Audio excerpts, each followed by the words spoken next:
Buenas tardes, bienvenidos todos a este espacio, adaptarse o quebrar. Eh, Tenemos invitado a Álvaro Rodríguez Arregui, especialista en pequeñas y medianas empresas.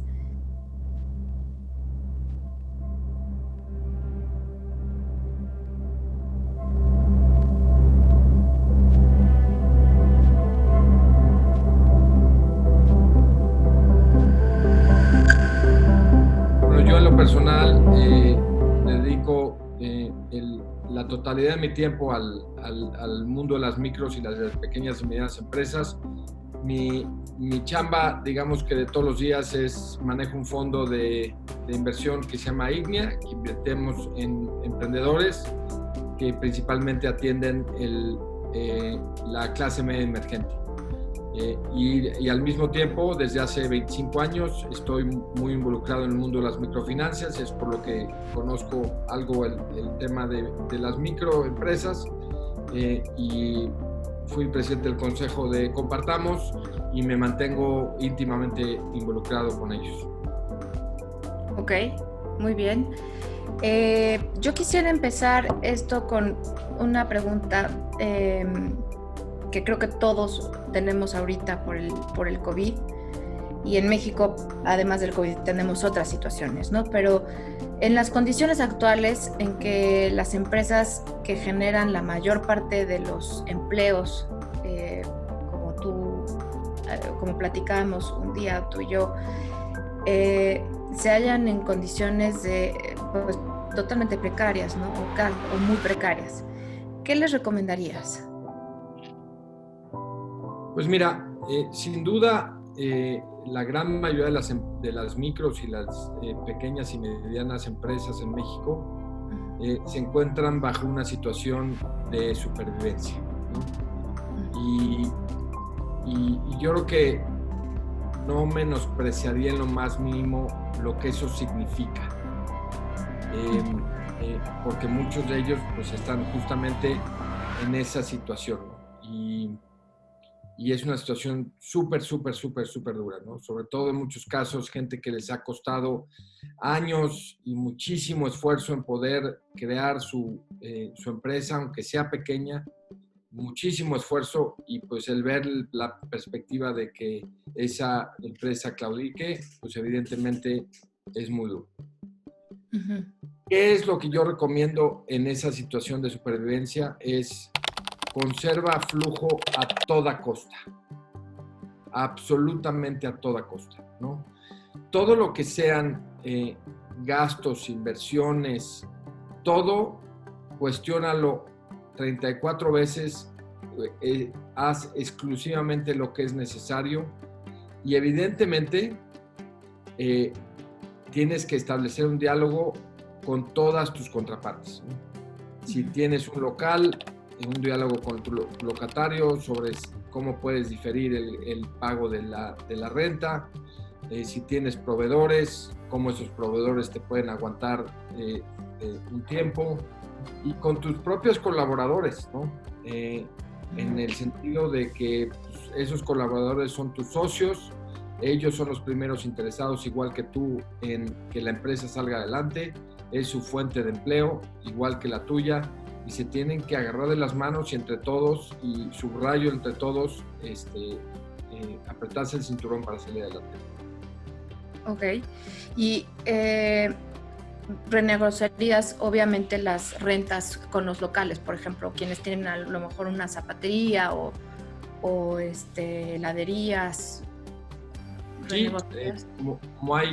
como hay muchísimas micros o pequeñas empresas o medianas en México, pues justamente que su negocio es un negocio que atienden al público, y para atender al público tienen su local, como tú dices, pues puede ser en un centro comercial, puede ser en la calle, etcétera, y le estás rentando tu local a alguien, pues te vas a tener que sentar con ese alguien y decirle, me encantaría poderte estar pagando la renta, pero pues no puedo. Entonces, ¿cómo le hacemos? Sí. Y la deuda de los bancos, Álvaro, ¿qué recomiendas renegociarlas? Gran parte de los bancos ahora han ofrecido un periodo de gracia para que no tengas que pagar durante un tiempo, lo cual evidentemente por gran parte de las MIPYMES pues fue muy, muy bienvenido. Y si el banco con el que trabajas no te ofreció eso, pues entonces piensa muy bien si quieres seguir con ese banco. Pero evidentemente a lo mejor ese periodo de gracia no es suficiente, porque sin duda esta va a ser una crisis larga. Sí. Entonces es importante que establezcas ese diálogo con tu banco, ¿no? Y con una actitud que no debe ser no te quiero pagar, o sea, tiene que ser muy claro, a ver, yo lo que quiero es pagarte, yo quiero cumplir con mis compromisos, simplemente en este momento no puedo, por lo tanto necesito más plazo, ¿no? Y ese es el diálogo que tienes que establecer con tu banco. Y estoy seguro que la gran mayoría de los bancos, a lo mejor no todos, pero ojalá que sean todos, estén abiertos a ese diálogo contigo para en esencia reestructurar esa deuda y para que eventualmente les pagues, ¿no? Dentro de esa renegociación, ¿podemos como empresas solicitar que se nos baje la tasa? ¿O no? Yo creo que lo más importante ahorita para las empresas es plazo, ¿no? Porque a fin de cuentas lo importante, como decíamos, es flujo, ¿no? Uh-huh. Y pues si hoy que está de moda lo de aplanar la curva, sí. Lo que estás buscando también es aplanar la curva de sus pagos. Y con plazo se te va a aplanar esa curva, ¿no? Entonces yo te diría que la herramienta más importante es plazo. Ok. ¿Y con ese plazo también puedes renegociar los salarios de tus empleados? Mira, yo no estoy seguro que utilizaría la palabra renegociar, ¿sí? Uh-huh. Yo por eso utilizo la palabra colaboradores, no empleados, ¿no? Sí. Son tus colaboradores, es con quien trabajas todos los días para sacar adelante la empresa. Y con esa actitud de colaboradores y con esa actitud de que aquí lo importante es que sobreviva la empresa y de que te encantaría pagarles el total de su salario, pero si no puedes, oye, solo te puedo pagar X porcentaje. Entonces no es una negociación, sino es, oye, entre todos tenemos que sacar adelante la empresa y parte de lo que tenemos que hacer todos para sacar adelante la empresa es apretarnos el cinturón y eso significa que todos tenemos que reducir nuestro ingreso. Ok. ¿Y dónde obtendrías créditos de ciertos bancos para quienes sí necesitan una línea de crédito, las empresas que sí necesitan una línea de crédito?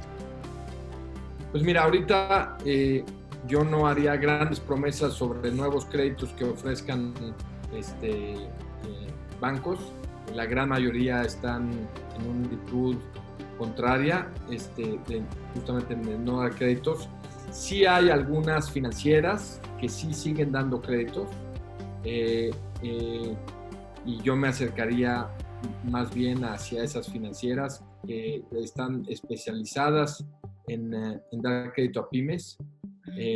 Y si eres una microempresa, hacia esas microfinancieras que dan crédito a micros, acercarte con ellas más que a bancos. A lo mejor hay sus excepciones de bancos que sí siguen dando créditos, sí siguen desembolsando, sobre todo en el sector de microfinanzas, sí hay algún banco que sigue desembolsando con sus clientes, ¿no? Pero en la gran mayoría de los bancos no creo, financieras sí. ¿Y estas financieras más o menos dónde podrían buscarse o dónde están? No, pues de entrada pues métete en línea y hay muchas alternativas, ¿no? Para créditos a pymes y a micros hay muchas alternativas. ¿Y cómo no caer en el... Ay, perdón, adelante. Dale. No, dime. ¿Y cómo no caer en el riesgo que pasa mucho, por ejemplo, de que a lo mejor esa microfinanciera o esa SOFOM no está bien regulada, no está con Ese todas. ese es un punto súper importante. Uh-huh. Sí tienes que hacer un poco de tarea en, si ves alguna financiera, asegurarte que esté regulada. Si es una SOFOM, hay SOFOMes reguladas. Si es una SOFIPO, y eso lo puedes checar en la página de Conducef. Ahí directamente puedes ver cuáles son las entidades reguladas. Ok, de acuerdo. No, es que eso es muy importante porque además en tiempos de crisis creo que siempre puede caber la posibilidad de que alguien se aproveche, ¿no? Sin duda. Sin duda alguna, sin duda alguna. El propósito fundamental de las empresas hoy es sobrevivir, lo que tú dices, ¿no? Como iniciaste. ¿Cómo con los impuestos, el IMSS, el Infonavit, el SAT, que por ejemplo no dio periodo de gracia,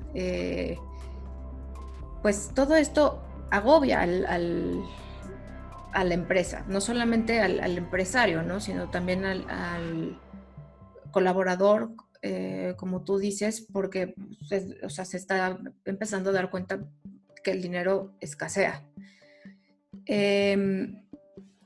¿Qué se debe hacer con estos temas? ¿Pagar? ¿Decides no pagar impuestos?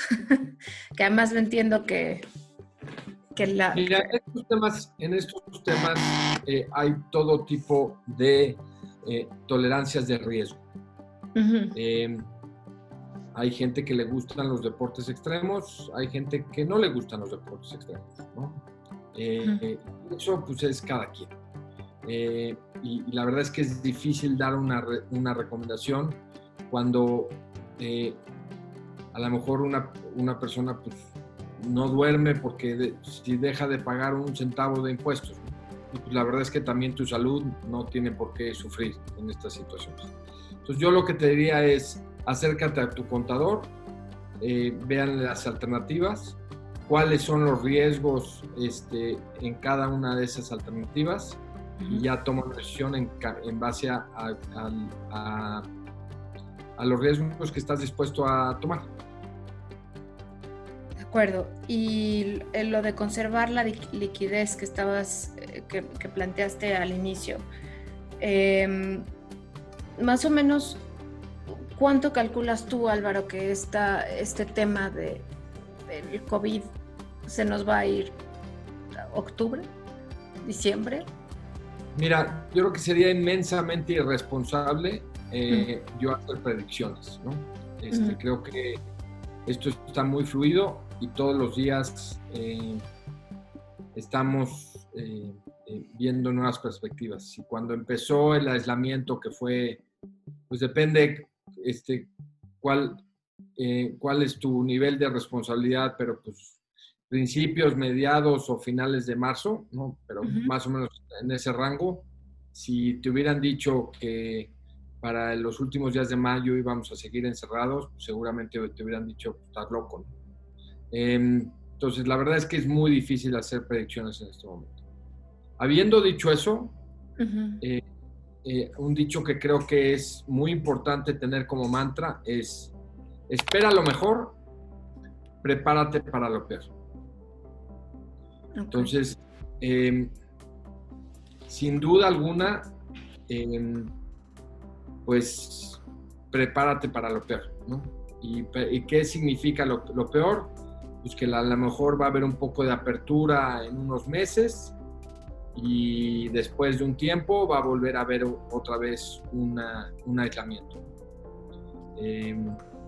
Y entonces, ¿cómo te tienes que establecer y para que si ese escenario se da, tú puedas seguir sobreviviendo?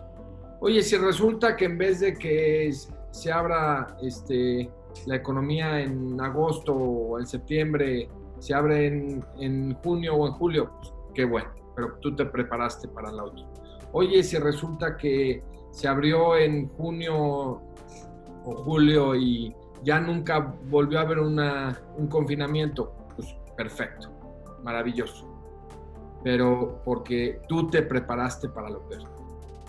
De acuerdo. Tenemos una pregunta de Isabel Rodríguez. Isabel, bienvenida, muchísimas gracias por acompañarnos. En tiempo de crisis siempre se dice que hay oportunidades. ¿Las hay en esta crisis para los empresarios? ¿Qué podemos sacar positivo en esta crisis? Sí. Mira, sin duda alguna hay oportunidades. Sobre todo las oportunidades que están habiendo están relacionadas a la digitalización de las empresas. Las empresas digitales les está yendo muy bien. Allá México venía con una tendencia muy importante en términos de, por ejemplo, comercio electrónico, en términos de la economía digital. Algo de lo cual se habla poco, el mercado de mayor crecimiento en el mundo en comercio digital antes de COVID era México. De mayor crecimiento del mundo era México. Entonces ya era una tendencia que venía. Ahora, ¿qué es lo que está haciendo esta pandemia? Es que esa tendencia se está acelerando. Y por lo tanto los negocios digitales le están yendo muy bien. Entonces tú tienes que ver, si no eres un negocio digital, tú tienes que ver cómo digitalizas tu negocio. ¿Y eso qué significa? Bueno, si eres una pequeña taller, bueno, ¿cómo puedes empezar a vender tus productos en internet? Si eres un pequeño comercio, bueno, pues cómo puedes empezar a vender esos productos en internet. Y hay muchas plataformas a través de las cuales puedes hacer esto. Si eres un restaurante, ¿no? Bueno, pues cómo puedes empezar a obtener más información de tus clientes, porque pues, hoy en día pues, entran y salen y a duras penas sabes su nombre. Empezar a tener más información y poder entonces estarles ofreciendo cosas en línea, etcétera, etcétera. Entonces es importante que trates de digitalizarte. Ahora también está la parte de eficiencias, ¿no? La digitalización te puede traer muchas eficiencias. Oye, pues hablábamos hace un momento de tu contador. Bueno, pues hay plataformas que en vez de contratar de contador tradicional, pues puedes hacer tu contabilidad en el internet, ¿no? Ya te ahorraste el costo del contador. O sea, hay muchas cosas que puedes hacer en toda tu cadena de valor que las puedas digitalizar para ser más eficientes y por lo tanto ahorrar. Ok, en este tema me voy porque tengo otras preguntas, pero antes de cerrar esta, por ejemplo, un sastre en sus cadenas de valor, no hay mucha digitalización, ¿no? Pues, por ejemplo, a lo mejor, ¿cómo le están pagando, no? ¿Ya te metiste a sistemas de pago digitales para que te paguen más fácil? ¿Ya recibes tarjeta de crédito o no? Para que le puedas dar a tus clientes meses sin intereses. O sea, es un sastre que a lo mejor era muy tradicional, pues no aceptaba pagos con un plástico, ¿no? Bueno, pues muévete a aceptar pagos con un plástico para que le puedas ofrecer a tus clientes meses sin intereses. Algo tan sencillo como eso. Que a lo mejor hasta el día de hoy pues habría reticencia, no, yo no quiero porque pues prefiero que me paguen en efectivo porque así estoy seguro y tal. Bueno, pues el mundo ya cambió, ¿no? Y entonces tienes que hacer esos cambios que a lo mejor antes no estabas dispuesto a hacer. Justamente adaptarse. Adaptarse. Anaí del Ángel, Anaí, bienvenida, muchas gracias por tu pregunta. Dice, muy buen tema, una pregunta. ¿Es buen momento para aceptar una tarjeta de crédito que me ofrece un banco o es mejor esperar una eventual reapertura? Muchas gracias. Sin duda, el crédito hay que manejarlo con tremenda responsabilidad, ¿no? Tú te sientes que eres una persona responsable y al tener la tarjeta de crédito no te vas a ir como loca a empezar a hacer gastos. Si tú sientes que eres esa persona responsable y la tarjeta la vas a usar realmente para emergencias o a lo mejor en este momento tienes un un pequeño bache en tu flujo, pero sabes que en 2 semanas te vas a recuperar, ¿no? Y entonces vas a utilizar la tarjeta hoy para comprar algo y la vas a repagar en 2 semanas, sin duda alguna es un excelente instrumento. Ujú. Es un instrumento muy peligroso si empiezas a cargar la tarjeta de manera irresponsable. Porque los intereses son caros, porque evidentemente muchas veces la gente lo utiliza para cuestiones de consumo que no son de necesidad básica. Ese vestido que te morías de ganas, pero realmente no es una necesidad básica. Te encantaría tenerlo. Si eres una persona que sientes que no vas a tener esa disciplina, sin duda, no tengas una tarjeta. Si eres una persona que tiene esa disciplina y que solo la voy a utilizar para necesidades básicas, con el entendido de que la vas a poder pagar en un periodo de tiempo no muy largo, entonces... Ok. Tenemos otra de Michelle del Campo. Michelle, bienvenida también. Muchas gracias por acompañarnos. Cuando una empresa debe tomar la decisión de que... ¿cuándo una empresa debe tomar la decisión de quebrar, es momento de tomar... ¿Cuándo es ese momento para tomar ese tipo de decisiones? Hijo, es una decisión súper dura, Karen, ¿no? Sí. Yo te diría que es el mejor momento, es cuando todavía tienes flujo, ¿no?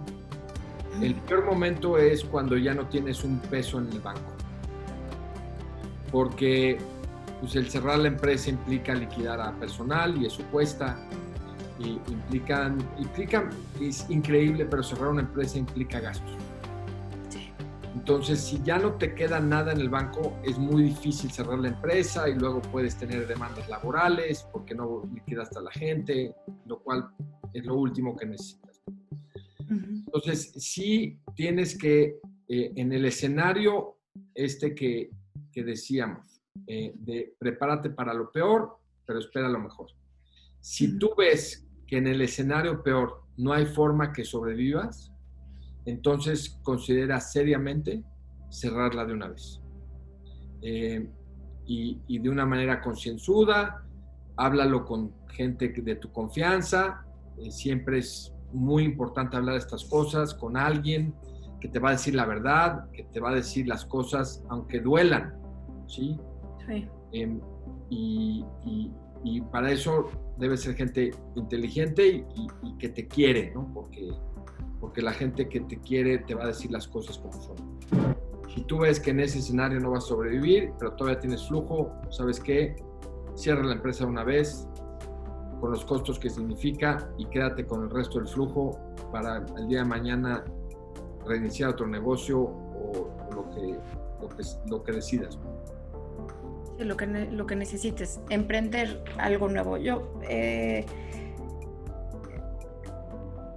vi que ganaste un premio de Harvard hace unos años. Quisiera preguntarte, porque Harvard tiene mucho esta cuestión de si quiebras en uno, o sea, no te preocupes, puedes abrir otra, siempre existe otra posibilidad, ¿no? Otra idea que surja. En este sentido, las condiciones actuales podrían, que estamos un poco a la ciega, pongo ese paréntesis, podrían ser pertinentes para abrir una nueva idea, sacar una nueva empresa. Mira, de los mejores emprendedores son los emprendedores seriales. Uh-huh. ¿Y a qué me refiero con un emprendedor serial? Es un emprendedor que ha abierto varias empresas. En muchos de estos casos de emprendedores seriales, ¿por qué son seriales? Es porque fracasaron. Uh-huh. Y entonces pues arrancan una empresa, fracasan e intentan abrir otra. Uh-huh. ¿Por qué son los mejores emprendedores? Porque desafortunadamente los humanos aprendemos de nuestros errores. No aprendemos de nuestros éxitos. Aprendemos de nuestros errores. Entonces, si te tropiezas, pues vas a tener grandes lecciones. Y esas lecciones te van a servir para el día de mañana ser un mucho mejor emprendedor en tu nuevo emprendimiento. Sí. Y de entrada, o sea, yo invito a que la gente que tristemente, desafortunadamente, lleguen a fracasar en esta pandemia, que no se desanimen a volver a emprender, porque seguramente con las lecciones aprendidas que tuvieron van a ser mucho mejores emprendedoras, ¿no? Ahora, en ese sentido, va a haber oportunidades sin duda. A ver, en la historia de la humanidad, las sociedades, las economías siempre florecen después de pandemias o de guerras. Siempre. Entonces, yo no sé si nos vamos a tardar 1 año, 2 años, 3 años de salir de esta, pero no me cabe la menor duda que vamos a salir. Y cuando salgamos va a ser una sociedad y una economía mucho más sólida de cuando entramos en la pandemia. Y seguramente van a significar muchos cambios. Ya está significando un cambio de conductas. Y ese cambio de conductas por parte de todos nosotros va a significar nuevas oportunidades. ¿A qué me refiero con cambios de conductas? Pues vamos a comprar diferente, vamos a comprar cosas diferentes de lo que estábamos acostumbrados, vamos a pagar de manera diferente, vamos a transportarnos de manera diferente, vamos a entretenernos de manera diferente, vamos a viajar diferente, o sea, entonces en esa nueva realidad, ¿cuáles son las oportunidades que existen? Y ahí es donde te debes de enfocar. Ok, y sin querer vino una pregunta muy buena, Ferdi. Muchas gracias por acompañarnos. Tu pregunta creo que está justo hacia esta parte. Dice, me parece que esta situación pone las bases para un nuevo estilo de vida. ¿Qué industrias crees que serán las más beneficiadas a mediano o largo plazo dada la situación actual? Claro. Yo coincido que esta pandemia nos va a dar un nuevo estilo de vida. Nos va a hacer mucho más, de entrada, mucho más frugales. Creo que todos estamos gastando menos en esta pandemia y nos estamos dando cuenta pues, que somos igual de felices gastando menos, ¿no?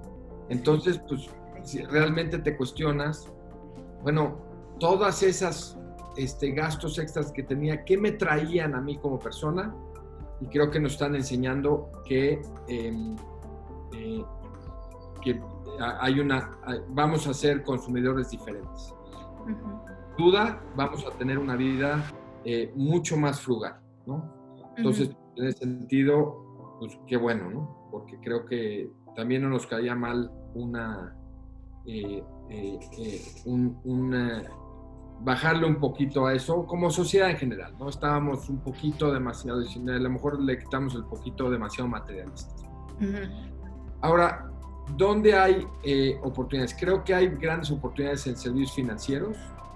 Creo que los servicios financieros tradicionales prácticamente no han cambiado en 30 años. O sea, tu cuenta de cheques es la misma que hace 30 años, ¿sí? Tu crédito es el mismo que hace 30 años. Entonces, ahí hay grandes oportunidades, ¿no?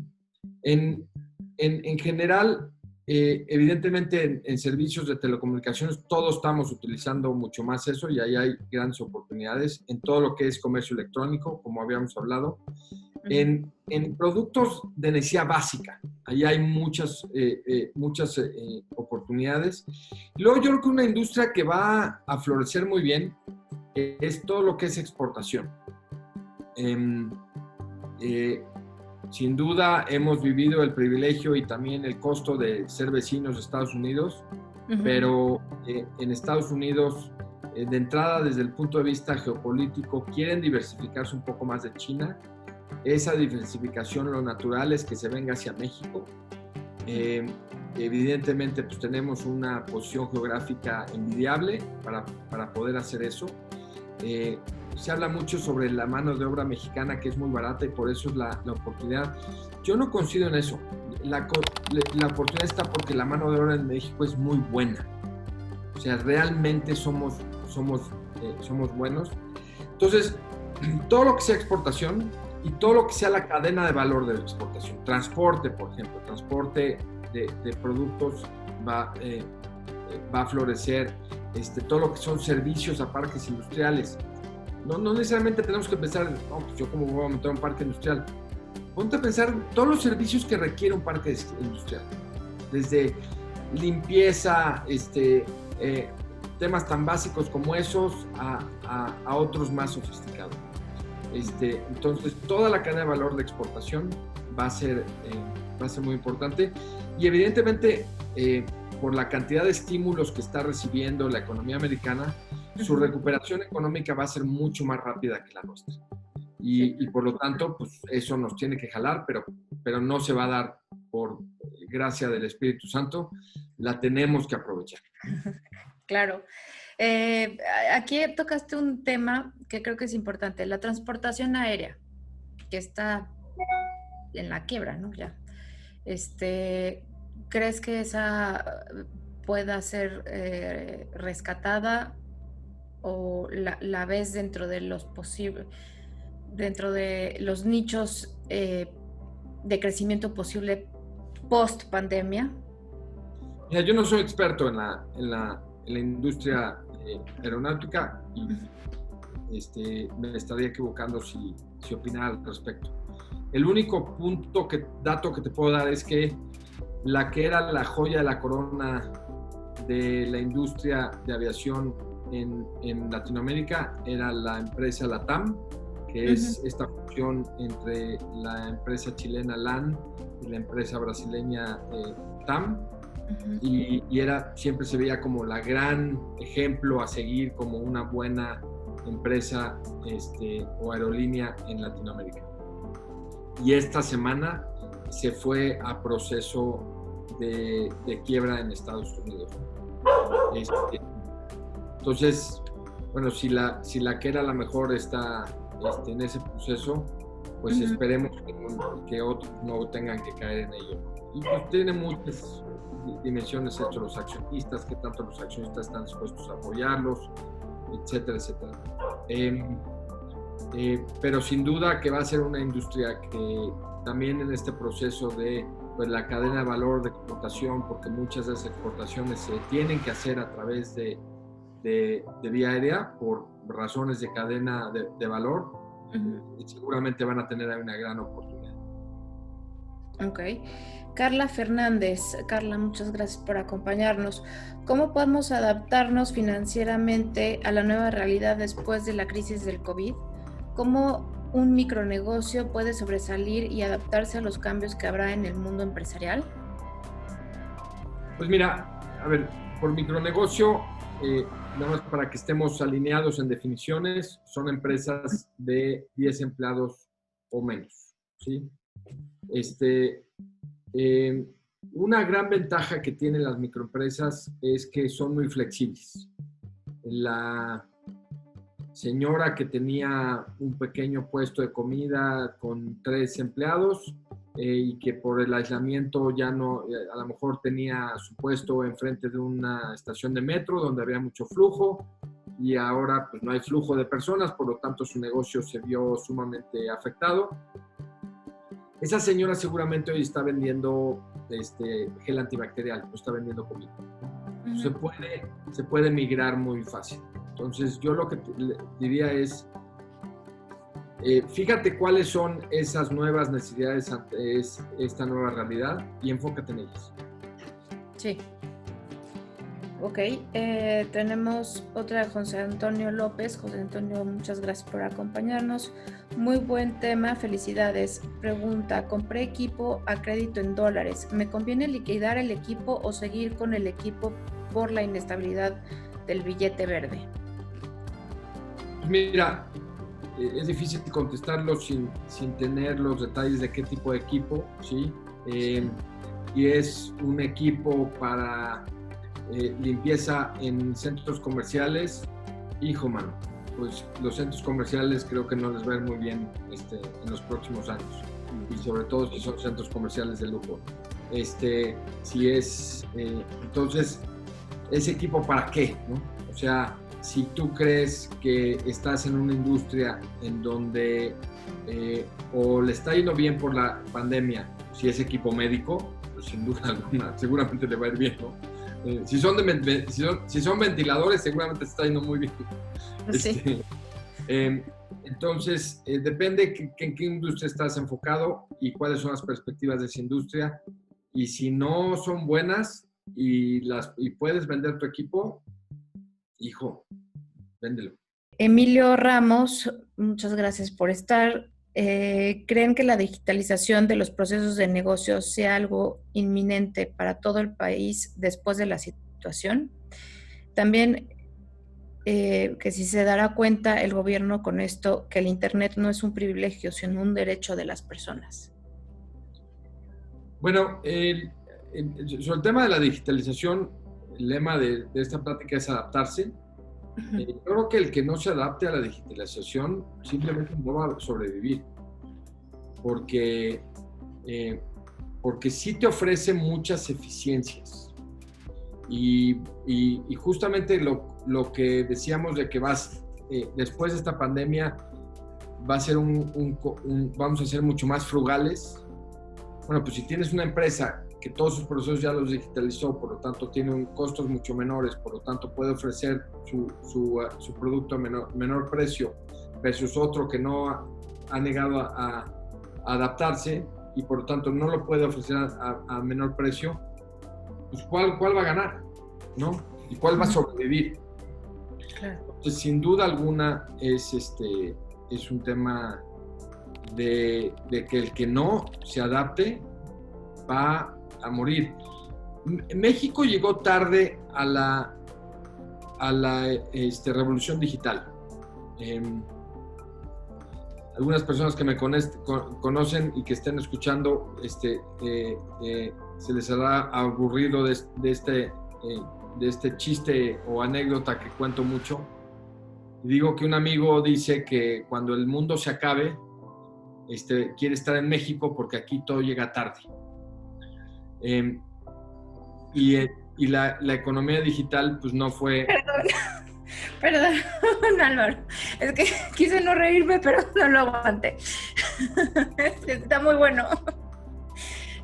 Bueno, como todo llega tarde aquí, no fue la cuestión la economía digital que aquí llegó tarde.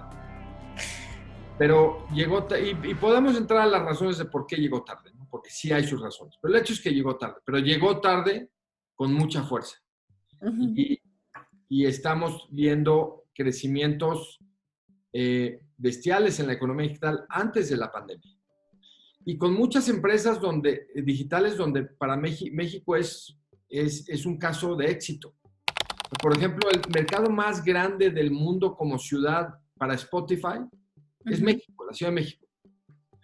La Ciudad de México es el segundo mercado más grande del mundo para Uber. Sí. Para Facebook, que estamos aquí en Facebook Live, sí. Es el quinto mercado más grande del mundo. Hoy el 100% de la población económicamente activa está conectada. La calidad de Internet en México es muy buena. Hoy 75% de la población tiene acceso a 3G o 4G. Entonces, hoy es una realidad, ¿no? Los mexicanos estamos pasando 8 horas al día conectados cuando en Estados Unidos están pasando 6. Hace un año el 7% de las personas estaban haciendo una transacción semanal. Hoy el 50% de las personas están haciendo una transacción semanal. O sea, hoy es una economía digitalizada. No es el futuro, no es saber si llega a México, no es lo que mucha gente me dice, no, eso nunca va a pasar en México porque culturalmente ya es una realidad. Entonces, y para eso pues hay que tener acceso a Internet, pero pues de la misma forma que para poder sobrevivir necesitamos agua y el agua la compras, pues el Internet lo vas a tener que comprar. Claro, no va a estar libre en los parques, ¿no? Pues lo hay, pero la calidad de ese internet, pues el servicio es malo, Un etcétera. poco, sí. Entonces, pues sí, hay que, pero tampoco es caro. O sea, hoy una buena línea de internet con un muy buen ancho de banda, pues te cuesta relativamente poco. O sea, hoy en México era muy caro el acceso a internet. Hoy es el segundo país más barato de Latinoamérica en servicio de internet. Entonces, tampoco es caro. ¿Y cómo estamos en proporción con Estados Unidos, por ejemplo? En términos de costo de internet, Sí, no es más caro. no. No, lo era, Ajá. pero ya no es. Ok. Isabel Rodríguez, nuevamente, que está muy participativa. ¿Qué empresas mexicanas consideran que son las más innovadoras? Que nos sirvan de ejemplo a las empresas más chicas. Pues mira, una empresa que yo creo que en esta pandemia la está pasando muy mal, pero yo creo que era muy innovadora, es, por ejemplo, Cinépolis. Y Sí. la razón principal por la cual Cinépolis era muy innovadora no es necesariamente porque tenían un departamento de innovación, etcétera, sino pues yo creo que era la empresa mexicana más abierta a trabajar con emprendedores de fuera. O sea, la gran parte de las empresas grandes, si no lo inventan allá adentro, no lo quieren ver. Porque ¿cómo va a haber a un emprendedor que pueda hacer las cosas mejor que yo? Digo, si soy la gran empresa, ¿cómo un pobre emprendedor va a ser más chiraspelas que yo, ¿no? Yo creo que una empresa como Cinépolis tenía la humildad para decir, oye, pues, a lo mejor la verdad no la tenemos entre las paredes de nuestra empresa, a lo mejor hay alguien allá afuera que lo puede hacer mejor, y si lo pueden hacer mejor que nosotros, bienvenido, integremos esa innovación en nuestra empresa. Entonces yo creo que es un ejemplo de esa actitud en términos de innovación y de no tener la arrogancia de decir, pues así es como siempre lo hemos hecho. Y ojalá que tuviéramos más empresas así en México. Pocos ejemplos, ¿no? Ahí sobre eso, justamente. Y Cinépolis, las grandes empresas tradicionalmente en México están muy poco amenazadas. Y cuando no estás amenazado, pues ¿por qué cambias? No hay ninguna necesidad de cambiar. Ojalá que esta pandemia pues, genere ciertas amenazas que los hagan, que estén dispuestos a cambiar. Juan Pablo Ar, muchas gracias por la compañía. Antes de la pandemia, muchas empresas se enfocaban en la eficiencia, tener poco inventario y poco efectivo, con el riesgo de que se pueden romper temporalmente las cadenas de producción. ¿Recomendarías que ahora las empresas que tengan mayores niveles, tanto de efectivo como de inventarios, pasar del just in time al just in case? Yo creo que sí va a haber un cambio de paradigma en cuanto a la cantidad de efectivo que tengas en caja. Yo creo que el nuevo normal va a llamar a que las empresas quieran tener más efectivo en su balance. Eso sin duda alguna. En términos de eficiencia en capital de trabajo, que el inventario es parte de esa fórmula de capital de trabajo, yo creo que si antes había exigencias para ser eficiente de capital de trabajo, ahora va a haber más exigencias en ser eficiente en capital de trabajo. Entonces, justamente por lo mismo, porque lo que quieres es tener el mayor efectivo posible, y si eres eficiente en capital de trabajo, vas a tener más efectivo. Entonces, porque vas a tener mejor flujo, etcétera, etcétera. Entonces, preparémonos a que las exigencias en capital de trabajo, si antes eran grandes, ahora van a ser mayores. De acuerdo. Otra pregunta, Alexander Bennett. Muchas gracias por acompañarnos. Hola, soy ciudadano de origen inglés y estoy aquí por mi esposa mexicana. Pensaba poner un negocio aquí, pero con esta situación mi pregunta es, ¿en qué sector sería rentable invertir? Muchas gracias. Pues mira, hace momento hablamos sobre algunos sectores, ¿no? Ahora, evidentemente, va muy de la mano con las capacidades de una persona. O sea, si yo te digo, oye, servicios financieros, pero resulta que eres ingeniero civil, pues o asóciate con alguien para que tenga esas capacidades, porque sin duda están las capacidades de gestión, y esas son muy importantes, y esas son transferibles entre industria e industria, ¿no? Pero sí hay los conocimientos específicos sobre la industria.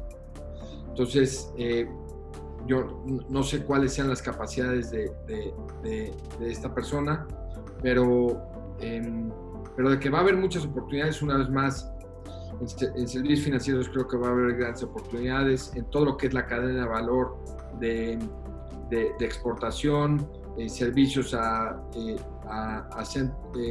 parques industriales, toda la parte de logística, por ejemplo, en toda la parte de tecnología para la educación, creo que ahí va a haber grandes oportunidades, y en todo lo que sean necesidades básicas, ¿no? Ponte a ver qué necesidad básica no se está atendiendo bien. Y si hay una necesidad básica que no se está atendiendo bien, ahí hay una oportunidad. Ok. Alan Magos. Bienvenido, Alan. La digitalización sin duda es inminente y a nivel empresarial es el paso más lógico. Sin embargo, vivimos en un país en el que un gran porcentaje de la población cuyos empleos y o niveles de capacitación no los hace competentes. ¿Qué oportunidades existen con este capital humano? O bien, ¿qué problema enfrentaremos con el mismo? Yo tengo una visión diferente, a ver, primero, el 100% de la población económicamente activa en México está conectada y está totalmente digitalizada. Tenemos una población muy joven.